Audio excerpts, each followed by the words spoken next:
Olá, seja bem-vindo ao programa OAB Nacional. Hoje você vai ver a Conferência Magna de Abertura do segundo Fórum de Direito Eleitoral realizado na OAB Nacional. A OAB realizou o segundo Fórum de Direito Eleitoral em sua sede.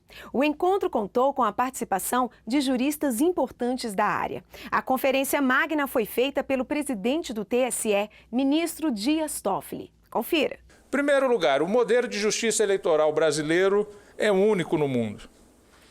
Nós temos uma justiça eleitoral que não só julga as demandas surgidas e os conflitos surgidos do ponto de vista jurisdicional nas disputas eleitorais, mas que também administra as eleições e julga as eleições e declara eleitos os candidatos que lograram o apoio popular para tanto no voto no dia das eleições. Muitos dizem, mas surgiu justiça eleitoral antes no Chile, em 1925, a nossa é de 32. Surgiu o Jurado Nacional de Elecciones em Peru, em 1930. A justiça eleitoral brasileira não é a primeira. Mas nem a do Peru, nem a do Chile organizam as eleições. No Chile tem o CERVEL, que é o Serviço Nacional Eleitoral, que é a parte que organiza a administração das eleições. No Chile, no Peru, são 3 órgãos eleitorais. Além da Justiça Eleitoral, do Jurado Nacional de Elecciones, tem-se ainda uma registraturia, onde está o cadastro do cidadão peruano e do eleitor, portanto, e ainda há um organismo também que administra as eleições e este não é vinculado ao judiciário. Então, este modelo de justiça eleitoral que contempla dentro de uma única instituição todas estas funções é um modelo único brasileiro e que assusta quando conversamos sobre ele alhures. Assusta por quê? Porque todo mundo diz, mas é muito poder para uma instituição só. E aí a resposta a esta crítica é muito simples. Mas não existe uma magistratura permanente. É uma instituição permanente com muitos poderes enfechados em sua mão, mas nunca um presidente do TSE vai realizar 2 eleições seguidas sob a presidência de um mesmo presidente. Por quê? Porque os mandatos são de 4 anos e, no máximo, 2 anos, renováveis mais 2, e na presidência, no máximo, 2 anos ficamos. Tanto é assim que todos nós já sabemos que, a partir de maio do ano que vem, assume a presidência do TSE o atual vice-presidente, que honra com a sua presença esse auditório e ao Conselho Federal da Ordem, o ministro Gilmar Mendes, exatamente neste rodízio saudável, nessa oxigenação necessária para a justiça eleitoral. Muitos, às vezes, criticam esse rodízio no que diz respeito à jurisprudência ou à permanência e à consolidação de uma jurisprudência mais firme da justiça eleitoral. Mas o fato é que, se nós formos analisar, desde a independência do Brasil, todas as eleições tiveram às suas vésperas uma alteração normativa, se não completa, mas uma alteração normativa parcial. Se nós analisarmos de 88 para cá, da Constituição de 88 para cá, verificaremos que até 1997, para cada eleição, era editada uma lei específica. A partir de 1997, com a Lei 9.504, se procurou ter uma legislação permanente. Se nós entrarmos naquela página da legislação do Palácio do Planalto, nós vamos ver ali mais riscos do que não riscos, de tanto que ela já foi alterada todos os anos. Já foram, nestes quase 20 anos, em 18 anos, 15 alterações. 15 alterações. Sem falar nas alterações na 6490, que é a lei das inelegibilidades.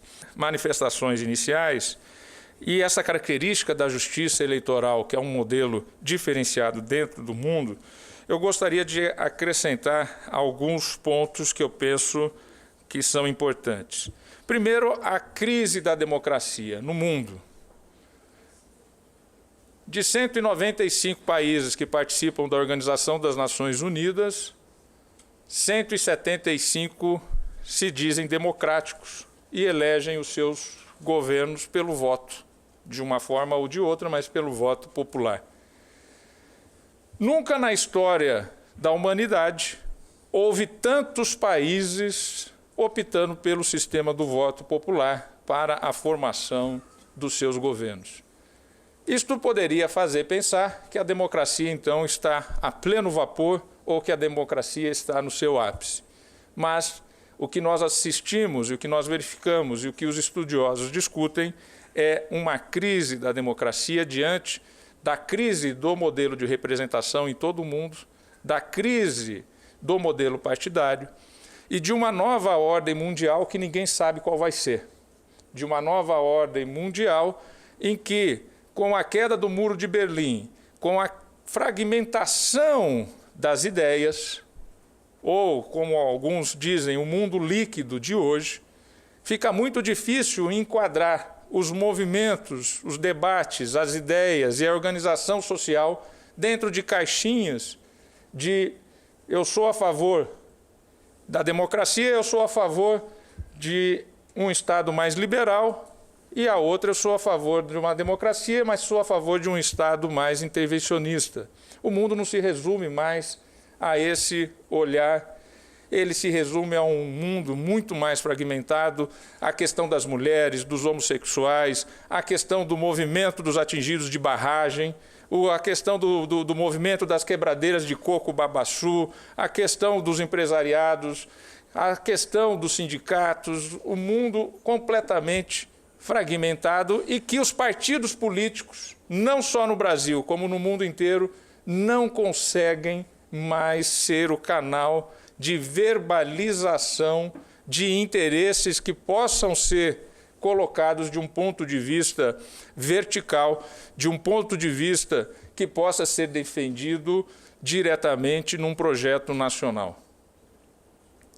E a nossa dificuldade, então, de termos, no caso do Brasil, partidos políticos que consigam refletir bases sociais, que consigam refletir interesses que possam ser verbalizados através destas agremiações. Esta crise da democracia está presente, então, em todo o mundo e em muitos locais em que há o voto facultativo, há sempre aquele debate a respeito da representação. A Bachelet, no Chile, foi eleita num quórum de 45% de comparecimento eleitoral. Uma densidade democrática, menos da metade absoluta dos eleitores foram às urnas para votar nas eleições chilenas de dezembro de 2013. Em muitos países há este grande debate desta perda de legitimidade das eleições. Ao mesmo tempo que isso acontece, também assistimos a uma maior radicalização nos debates democráticos e nas eleições dos últimos 2 a 4 anos temos assistido uma disputa muito mais renhida e muito mais próxima entre as candidaturas. A própria campanha presidencial dos Estados Unidos nas eleições de novembro do ano que vem, novembro de 2016, a previsão é mais ou menos um embate como foi Al Gore e Bush no ano 2000, com uma disputa bastante renhida e bastante próxima. Na Argentina, assistimos também uma disputa que se deu por 1,5% dos votos no segundo turno. Aqui no Brasil foram 3% dos votos, o que significa que se 1,5% muda de lado, a eleição tem um outro resultado. E depois do intervalo, você continua acompanhando a palestra magna do 2º Fórum de Direito Eleitoral com o ministro Dias Toffoli. A gente volta já!